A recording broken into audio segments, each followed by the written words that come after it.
Assalamualaikum warahmatullahi wabarakatuh.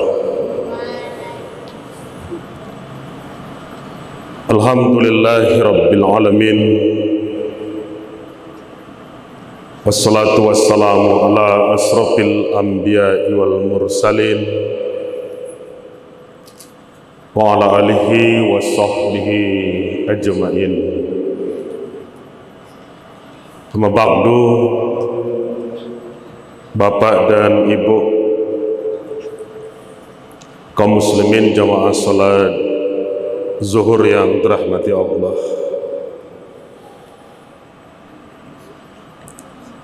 Bapak dan Ibu yang pernah lama di kampung pasti ingat dulu orang-orang tua kita rata-rata punya sumur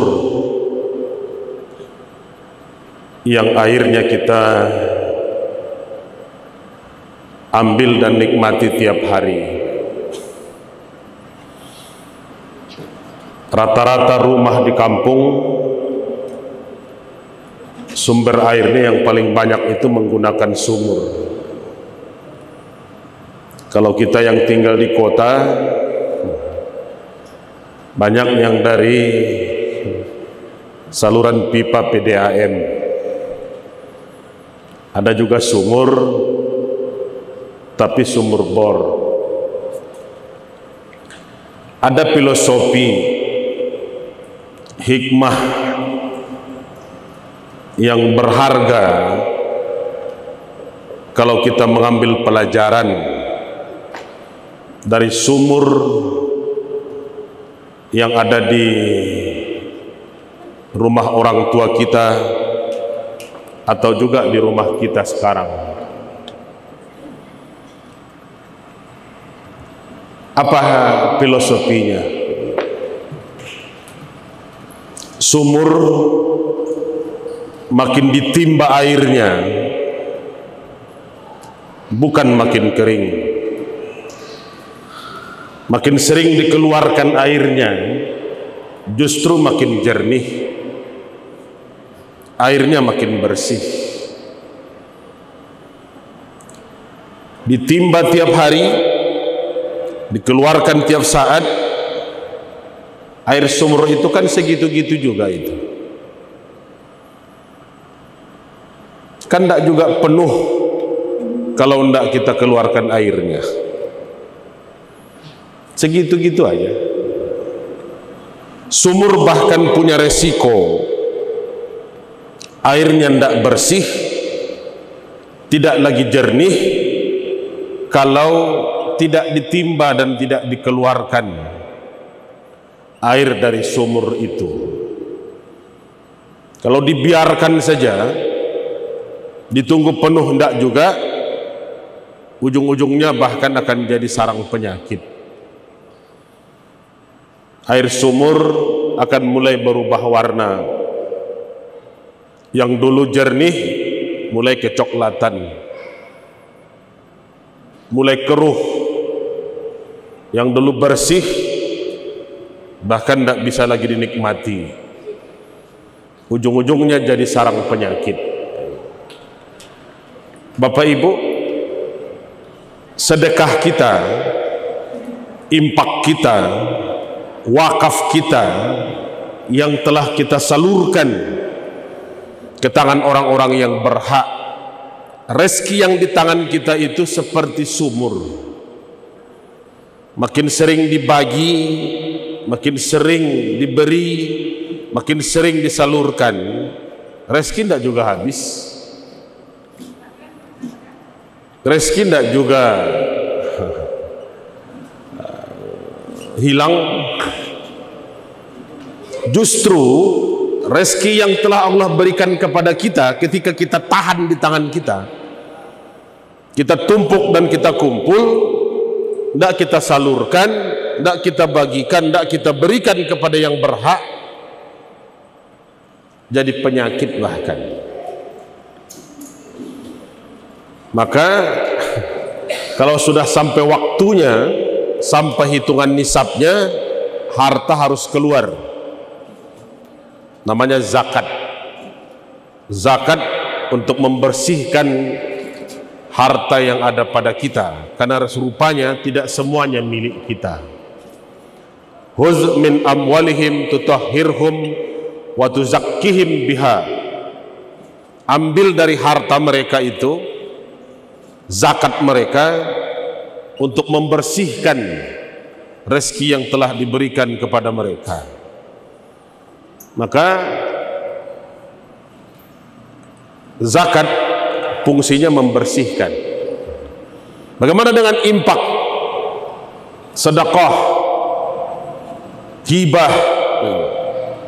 Inilah yang akan membuat banyak keberkahan. Manak semalum min sedekatin falyasdak. Hartamu tidak akan berkurang karena kamu sedekahkan.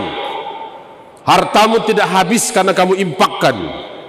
Hartamu tidak hilang karena kamu wakafkan.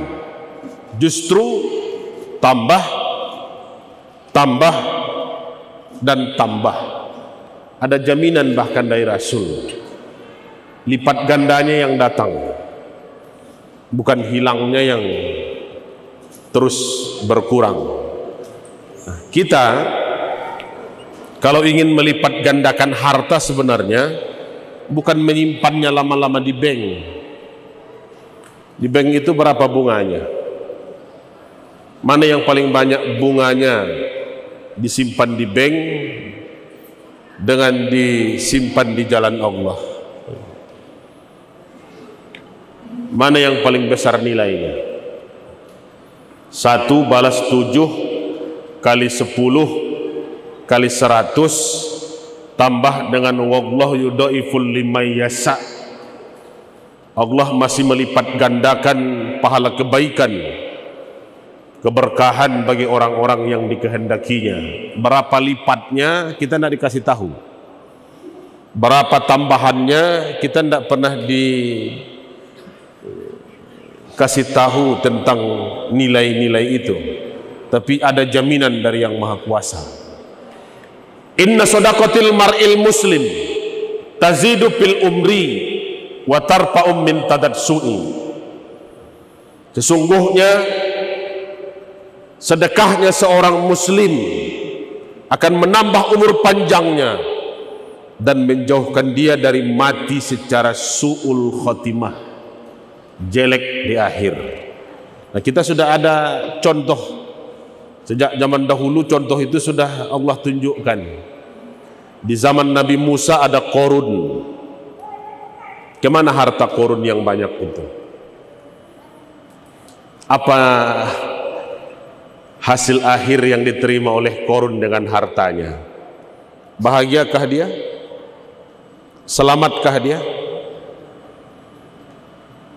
Tamaknya, rakusnya, bakilnya, pelitnya luar biasa. Justru tidak membuat orang jadi bahagia. Nah, kita lihatlah negeri kita hari-hari ini, di akhir zaman ini, orang-orang yang justru bertambah hartanya, bertambah rakusnya, bertambah hartanya, bertambah serakahnya, bertambah rezekinya, bertambah tamaknya. Apa hasilnya? Apa hasilnya? Tidak malu kita lihatnya. Yang ditangkap itu bukan orang miskin kan? Yang dikejar oleh KPK itu kan bukan orang-orang yang tak berpunya, tapi orang yang sudah harta bendanya berlipat ganda. Kenapa kok ditangkap? Karena rakus juga. Kenapa kok beritanya tangkap tangan OTT sekian miliar, sekian ratus miliar, mau dimakan uang sebanyak itu? Kenapa justru bertambah pun hartanya, justru bertambah rakusnya? Kenapa tidak sebaliknya, bertambah syukurnya, bertambah taatnya, bertambah sedekahnya. Ujian harta itu berat, kita akan diuji dengan itu. Bisa tidak memperbudak harta, atau bahkan sebaliknya diperbudak oleh harta kita. Makanya jangan dianggap orang pelit itu bahagia. Orang yang bakhil itu jangankan untuk keluarganya, untuk anak dan orang terdekatnya, untuk dirinya sendiri pun pelit dia itu. Tidak usah untuk orang lain, tidak usah untuk keluarga terdekatnya, untuk dirinya sendiri pun masih berhitung-hitung dia. Bapak Ibu, banyak orang yang sukses setelah makin peduli kepada orang lain. Dia bantu, dia tolong, dia perhatikan. Tapi banyak orang yang justru jatuh ke jurang kebinasaan karena makin rakus, makin tamak, dan makin serakah. Mudah-mudahan kita bisa mengambil hikmah. Sumur ada di tiap rumah kita di kampung, dan sudah bukan barang baru dalam hidup kita. Tapi apa di balik itu? Banyak maaf. Assalamualaikum warahmatullahi wabarakatuh.